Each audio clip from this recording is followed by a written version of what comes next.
Sa isang alternatibong realidad, ang mga likas na yaman ng Earth ay naubos na dahil sa sobrang dami ng populasyon. Sobrang dami ng tao para sa isang ekosistemang malapit ng bumagsak. Sa gitna ng patuloy na sakunang ito, nagpatawag ang Secretary General ng UN ng isang emergency summit sa Athens. Ang mga lider ng iba't ibang bansa ay nagmungkahi ng radikal na solusyon para iligtas ang planeta, bawasan ang populasyon sa pamamagitan ng artipisyal na paraan. Inanunsyo ng Secretary General na ang mga pandaigdigang hangganan ay agad na isasara, at bawat bansa ay kailangang bawasan ang kanilang populasyon ng 20% sa loob ng isang taon. Sa U.S., isang task force na tinatawag na Department of Citizen Strategy o DOCS, ang itinatag para ipatupad ang pagbawas ng populasyon. Nagsagawa sila ng euthanasia program kung saan ang mga tao ay maaaring voluntaryong wakasan ang kanilang buhay sa maayos na paraan. Ang pamilya ng yumaong voluntaryo ay makakatanggap ng halagang $250,000 bilang kabayaran para sa kanilang sakripisyo. Samantala, sa isang marangyang villa, nanunood ang retiradong anchor ng balita na si Charles York ng panayam sa kanyang anak na si Jared sa TV. Si Jared ay isang antropologo at lantara ng suporta sa euthanasia program ng gobyerno. Ngunit, hindi gusto ni Charles ang palabas kaya pinatay niya ang TV at bumaba ng hagdan. Sa kusina, abala ang kanyang asawa na si Don sa paghahanda ng isang marangyang pagkain. Dumating si Charles at sinimulang itapon ang lahat ng alak mula sa kanilang bodega sa lababo. Napag-alaman na mag-ho-host sila ng isang hapunan para sa kanilang 4 na anak. Ilang oras ang lumipas. Dumating si Jared sa villa at dumiretso sa kusina. Kumuha siya ng baso at pumunta sa bodega ngunit natuklasang wala na itong laman. Naisip niyang itinago ng kanyang ama ang alak dahil darating din ang kanilang ampon na si Noah, na may problema sa pagkalulong. Halatang hindi maganda ang pakikitungo ni Jared kay Noah. Dahan-daang nagsidatingan ang iba pang mga bisita para sa hapunan. Dumating ang kanilang pangalawang anak na si Rachel kasama ang kanyang anak na si Mia. Malugod na tinanggap ni Charles ang lahat ngunit nagulat nang makita si Mia. Napag-alaman na malinaw niyang sinabi sa kanyang mga anak na ang hapunan ay para lamang sa mga matatanda.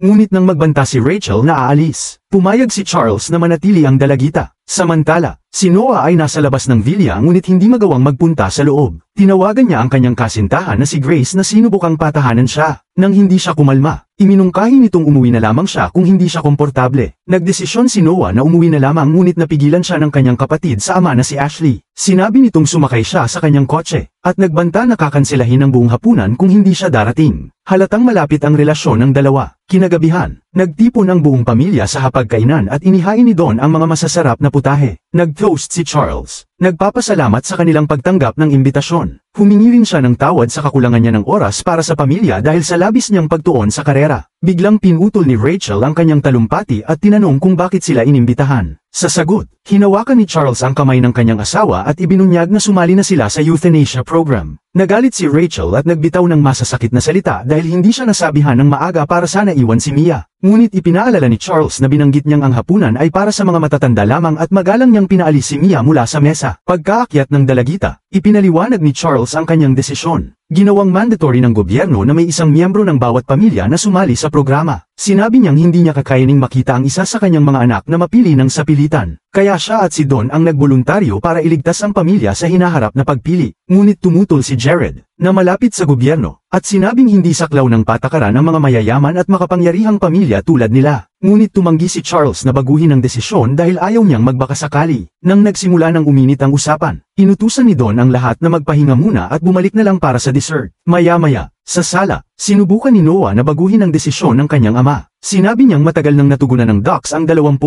na pagbawas sa populasyon. Ngunit ipinagpapatuloy pa rin nila ang enlistment upang alisin ang ilang uri ng mga tao. Tila sumang-ayon si Charles. Ngunit nagalit si Jared, na nasa sala rin. Sa mga alingas-ngas na ito, sinimulan niyang ipagtanggol ang aksyon ng gobyerno at mapanirang tinudyo ang problema ni Noah sa adiksayon. Si Ashley, na nakikinig sa malapit, ay nagtanggol sa kanyang kapatid sa ama. Gayunpaman, sa gitna ng kanyang pagtatanggol, aksidente niyang nabanggit ang kasintahan ni Noah. Sa ikinagulat ng lahat, labis na natuwa si Charles sa balita at humiling pa na makita ang larawan ng kasintahan. Matapos nito, umalis si Charles upang tumulong kay Don ngunit bumalik siya makalipas ang ilang sandali dala ang isang sulat. Napag-alaman nilang tumakas si Don mula sa villa dahil nagdadalawang isip siya sa kanyang desisyon na mag-enlist. Bigla na lang nilang narinig ang tunog ng kampana, at pinagbuksan ni Mia ang pinto. Dumating na ang mga opisyal ng Ducks na nakatakdang pumunta sa York Villa ng gabing yun. Ang punong opisyal na si Bob ay nagsabi na nagkaroon ng kaunting pagbabago sa schedule kaya napaaga ang kanilang pagdating. Gayunpaman, Inimbitahan sila ni Charles na pumasok at ipinaalam na wala si Don. Hiniling din niya na ipagpaliban ang proseso at bumalik na lang kapag nakipag-ugnayan na si Don. Mukhang mabait si Bob at pumayag, ngunit nais niyang makausap si Charles ng pribado. Kapag nag-iisa na sila, binigyan si Charles ng mga dokumento para kansilahin ang proseso. Sinimulan niyang basahin ang mga dokumento at may napansin na labis na ikinagalit niya. Gayunpaman, sinabi ni Bob na kung tatanggihan ni Charles ang parehong opsyon, maaaring masira ang kanyang reputasyon, ari-arian, at pera. Lumipas ang ilang sandali, bumalik si Charles sa kanyang mga anak na halatang emosyonal at sinabi niyang itutuloy na niya ang proseso, ngunit hindi niya binanggit kung ano ang nakita niya sa mga dokumento. Sunod na eksena, si Charles ay nakahiga sa kama habang ang kanyang mga anak ay nakapaligid sa kanya. Puno ng lungkot, inantok siya ni Bob at hindi nagtagal. Siya ay in-euthanize. Habang dinadala ng mga tauhan ng docs ang kanyang katawan, biglang naging kakaiba ang mga pangyayari. Sinabi ni Bob sa mga York siblings na kailangan nila ng pangalawang bangkay dahil ipinatawag siya para kumuha ng dalawang katawan. Galit na pinagbantaan siya ni Noah na umalis. Ngunit dumating ang ilang tauhan ng docs na armado ng mga baril. Ipinaliwanag ni Bob na mayroon silang 2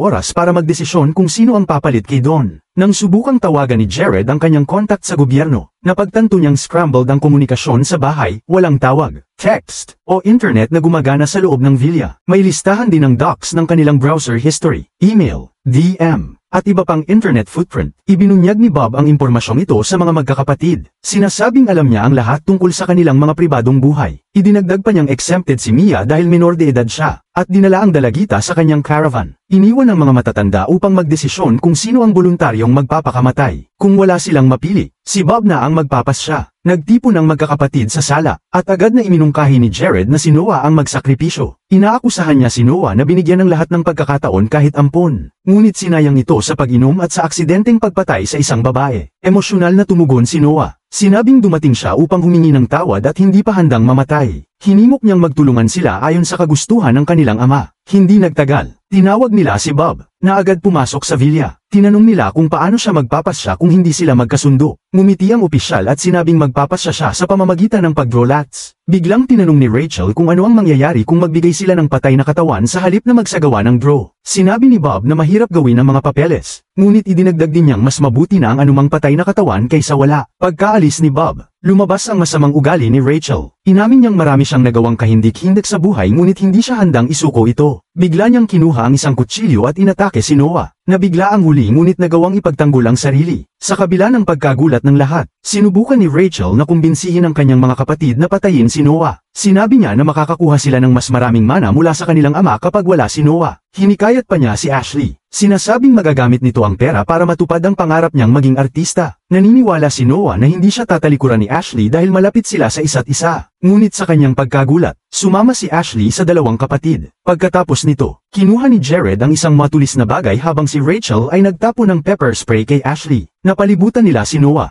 Nakitang-kitang balisa, ngunit nagawa niyang talunin sila at tumakbo papunta sa isang kwarto upang magtago. Ngunit bago niya maisara ang pinto, tinamaan siya ng kutsilyo na inihagis ni Rachel. Samantala, sa camper van ng docs, nakuha ni Bob ang balitang sumuko si Don. Sa kabila ng balita, sinabi niyang dalhin si Don sa headquarters at huwag ipaalam ito sa pamilya. Sa loob ng villa, pumasok si Noah sa kwarto ng kanyang ama at napagtantong nasaksak siya sa likod. Nauubos na ang oras, kaya nag-text siya kay Grace at inihagis ang kanyang telepono palayo sa villa upang makakuha ng signal. Binuwag niya ang isang bangko at kumuha ng piraso ng kahoy bilang sandata. Sa kusina, naghanda siya ng pansamantalang armor gamit ang apron at bakal na plato. Matapos nito, nakita niyang nagtatago si Ashley sa likod ng pinto ng kusina. Mag-isa, humingi ito ng tawad. Sinasabing nadala lamang siya sa mga sinabi ni Rachel. Ngunit sinabi ni Noah na lumabas siya upang mag-usap, hindi para mag-higanti. Naniniwala pa rin siya na dapat silang magtulungan gaya ng kagustuhan ng kanilang ama. Sa kasamaang palad, paglabas ni Noah mula sa kusina, inatake siya nina Rachel at Jared, na itinusok ang kanyang kamay sa pader. Paulit-ulit siyang nakiusap kay Ashley na tulungan siya, ngunit tumakbo ito. Muling ipinagkanulo ang kanyang tiwala. Gayunpaman, nagawa ni Noah na makawala. Kinuha ang kahoy, at sinaktan si Jared. Tinusok niya si Rachel sa leeg gamit ang tinidor na nasa sahig ng kusina. Ngunit bago niya sila mapatay, biglang inatake siya ni Ashley, na nagbigay pagkakataon kina Rachel at Jared na maitali si Noah.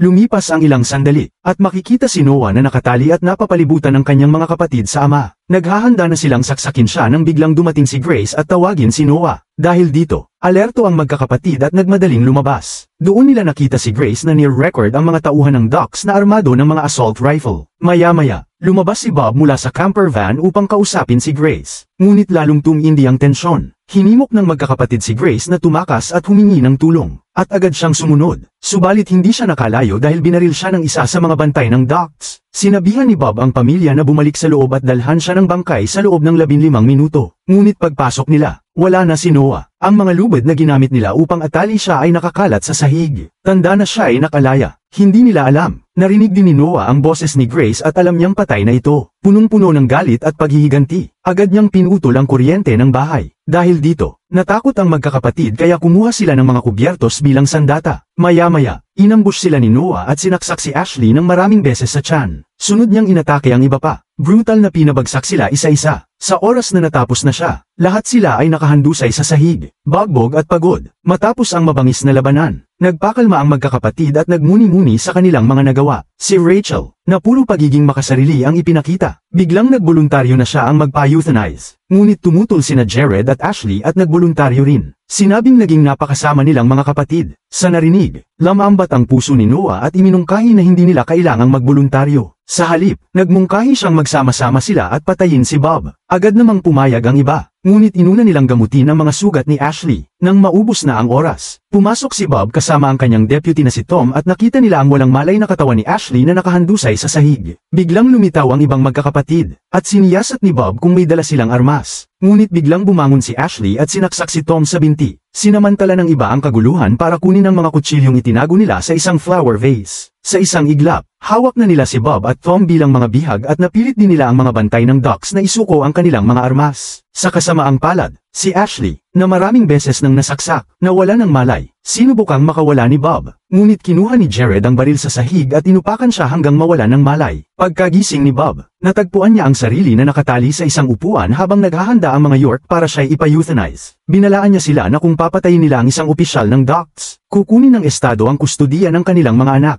Ngunit binaliwala siya ng magkakapatid at itinuloy ang paghahanda sa proseso. Dito sinubukan ni Bob na makipagnegosasyon. Inihayag niyang nasa headquarters ng docks si Don. At kung palalayain siya, gagawa siya ng kwento na magpapahintulot sa kanilang lahat na mabuhay ng payapa kasama si Don. Lumipas ang ilang araw, makikita si Noah sa isang concert, tumutugtog ng piano. Ang kanyang pamilya, kasama si Don, ay nasa audience. Masayang pinagmamasdan siya. Napag-alamang tinanggap nila ang alok ni Bob at pinalaya siya. Bilang kapalit, gumawa ng peking kwento si Bob. Sinasabing sina Grace at Ashley ay mga voluntaryong nag-enlist.